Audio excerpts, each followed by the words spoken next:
পাহাড়ের বুকে গড়া এক শহর, প্রাসাদে মোড়ানো এক জাতি, যাদের ছিল ঐশ্বর্য, গৌরব আর শক্তি, কিন্তু ছিল না তাদের বিনয়, ছিল না তাদের ঈমান।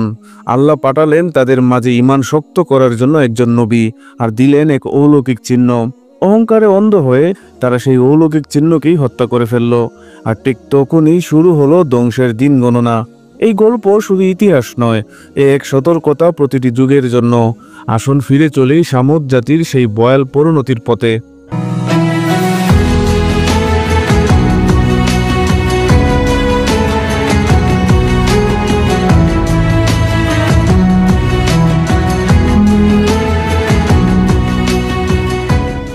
হযরত সালেহ আলাইহিস সালাম সামুদ জাতির জন্য পয়গম্বর নিয়োজিত হয়েছিলেন। তার জাতি মদিনা ও সিরিয়ার মধ্যবর্তী স্থানে বসবাস করত। হুদ আলাইহিস সালামের উম্মত আদ জাতি যখন আল্লাহ তাআলার গজবে পড়ে সম্পূর্ণরূপে ধ্বংস হয়ে গিয়েছিল, তখন হুদ আলাইহিস সালাম এবং তার অনুসারী মুমিনগণ আল্লাহর অশেষ রহমতে রক্ষা পেয়েছিলেন। তারাই পরবর্তীকালে সামুদ জাতি হিসেবে পরিচিত হয়েছেন। আদ জাতির ধ্বংসের গল্পের ভিডিওটা আমার চ্যানেলে দেওয়া আছে, চাইলে দেখেও আসতে পারেন। সামুদ জাতি পার্থিব সভ্যতায় বেশ উন্নত ও প্রগতিশীল ছিল। তারা ওয়াদিল কুরা নামক এলাকায় পাহাড় পর্বতের ভিতরে, উপরে ও সমতল ভূমিতে সুরম্য প্রাসাদ নির্মাণ করত। কালের বিবর্তনে যখন সামুদ জাতি এক আল্লাহর ইবাদত বন্দেগী ত্যাগ করে মূর্তি পূজায় লিপ্ত হলো, তখন সালেহ আলাইহিস সালাম তাদের মাঝেই জন্মগ্রহণ করলেন এবং তাদের জন্য নবী রূপে মনোনীত হলেন। সামুদ বংশীয় লোকজন অনেক আরামে থেকেও আল্লাহ তাআলাকে বিশ্বাস করত না। অসহায় দরিদ্রদের উপর অনেক অত্যাচার করত, তাদেরকে গোচরণ ভূমি ও জলকূপ হতে বঞ্চিত করত। সালেহ আলাইহিস সালাম সামুদ জাতির লোকদের বলেছিলেন, হে আমার উম্মত, তোমরা এক আল্লাহর বন্দেগী করো, যিনি ছাড়া অন্য কোনো মাবুদ নাই। তিনি আমাদেরকে মাটি থেকে পয়দা করেছেন, ধন দৌলত রিজিক দিয়েছেন। আল্লাহকে ছাড়া অন্য কারো পূজা করা মহাপাপ।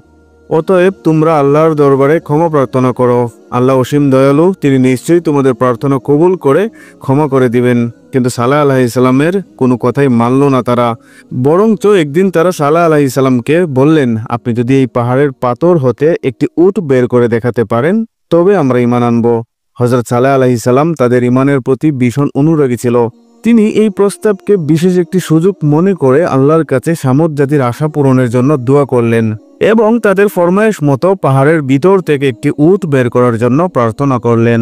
আল্লাহ সালেহ আলাইহিস সালামের দোয়া কবুল করলেন। তখনই পাহাড়ের একটি পাথরে ভীষণ কম্পন হলো ও তা ফেটে একটি বিশাল আকারে গর্ভবতী উট বের হলো। কিছুদিন পরই উষ্ট্রি একটি বাচ্চা দিল। দুষ্ট কাফের লোকেরা শুধু মৌখিক ওয়াদা করেছিল, মূলত তারা ছিল মুনাফিক। তাই তারা তাদের স্বীকারোক্তি হতে ফিরে গেল। তারা ভেবেছিল সালেহ আলাইহিস সালাম পাহাড় থেকে উট বের করে আনতে পারবে না, ফলে তাদেরকে ঈমানও আনতে হবে না। সামুদ জাতির শত অন্যায় আল্লাহ তাআলা সহ্য করলেন। তিনি অশেষ ধৈর্য সহকারে তাদেরকে আবারও সুযোগ দিলেন। উষ্ট্রি ছিল অনেক বড়, তাই অনেক বেশি বেশি খেতে পারত। মাঠের সমস্ত ঘাস ও কূপের সমস্ত পানি সে একাই খেয়ে ফেলত। দেশের পশুপাল এই উটটিকে দেখলে ভয়ে ছুটে ফালাতো। তাই দেশবাসী উটটিকে নিয়ে অত্যন্ত চিন্তিত ও অস্থির হয়ে পড়ল। হযরত সালেহ আলাইহিস সালাম তাদেরকে সতর্ক করে দিলেন যে এই উটটি তোমাদের জীবন মৃত্যুর পরীক্ষার বস্তু, কাজেই এর কোনো অনিষ্ট করবে না, তাহলে আল্লাহর গজব নেমে আসবে এবং তোমরা ধ্বংস হয়ে যাবে। সালেহ আলাইহিস সালাম তাদেরকে একটা সুপরামর্শ দিলেন যে আল্লাহর উট একদিন মাঠে চড়ে বেড়াবে, ঘাস খাবে ও কূপের পানি পান করবে। সেদিন তোমাদের পশুপাল গৃহে আটক থাকবে, আর একদিন তোমাদের পশুপাল মাঠে চড়ে বেড়াবে ও পানি পান করবে। এভাবেই আল্লাহর উট ও তোমাদের পশু পাখি পালাক্রমে একদিন মুক্ত থাকবে ও একদিন আটক থাকবে।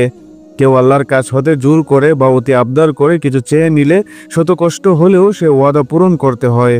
আর সামুদ জাতি তো আল্লাহর কাছ থেকে এই উটকে চেয়েই নিয়েছিল, তাই উট সংক্রান্ত সকল ক্লেশ তাদের মেনে নেওয়া উচিত ছিল।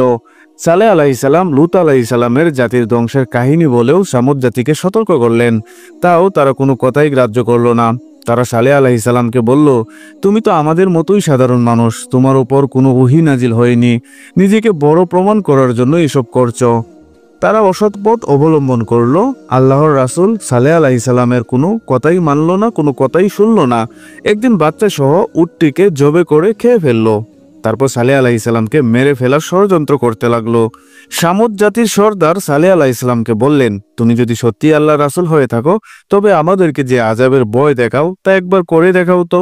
সালেহ আলাইহিস সালাম বললেন, তোমরা মাত্র 3 দিন নিজ গৃহে ভোগ বিলাস করে নাও, তারপরই আযাব পতিত হবে, এর ব্যতিক্রম হবে না। নির্দিষ্ট দিনে আল্লাহর গজব এলো। ভীষণ ভূমিকম্পে এসে তাদের সব কাফেরদের ধ্বংস করে দিল। তারা পালাবার সুযোগ ও সামর্থ্য পেল না। সামুদ জাতির অভিশপ্ত লোকেরা নিজ নিজ গড়ে মরা অবস্থায় পড়ে রইল। মুহূর্তেই সারা দেশ নীরব নিস্তব্ধ হয়ে গেল। শুধুমাত্র যারা আল্লাহর ভয় ভীতিতে ছিল ও ঈমান অবলম্বন করেছিল তারাই রক্ষা পেল। হযরত মুহাম্মদ সাল্লাল্লাহু আলাইহি সাল্লাম তবুক অভিযানে যখন সামুদ জাতির হেজর অঞ্চল দিয়ে অতিক্রম করছিলেন, তখন রাসূল সাল্লাল্লাহু আলাইহি সাল্লাম নিজ সঙ্গীদের বিশেষভাবে নির্দেশ দিয়েছিলেন যে ওই এলাকার নির্দিষ্ট একটি কূপ ছাড়া অন্য কূপের পানি যেন কেউ ব্যবহার না করে। ভুলে এক সাহাবী ওখানকার একটি কূপের পানি দিয়ে রুটি বানাবার আটা তৈরি করলে তা সব ফেলে দেওয়া হয়েছিল। নবী করিম সাল্লাল্লাহু আলাইহি সাল্লাম তখন বলেছিলেন, সে এলাকার মধ্যে দিয়ে যাওয়ার সময় সবাই যেন ভীত সম্ভ্রস্ত অবস্থায় কেঁদে কেঁদে দ্রুত বেগে এলাকাটি ত্যাগ করে। সামুদ জাতি ধ্বংস হয়ে গেছে, কিন্তু তাদের শিক্ষা এখনো বেঁচে আছে। আল্লাহর নিদর্শনকে যারা অস্বীকার করে, দয়াকে যারা দুর্বলতা ভাবে, তাদের জন্য রয়েছে কেবল ভয়ঙ্কর পরিণতি।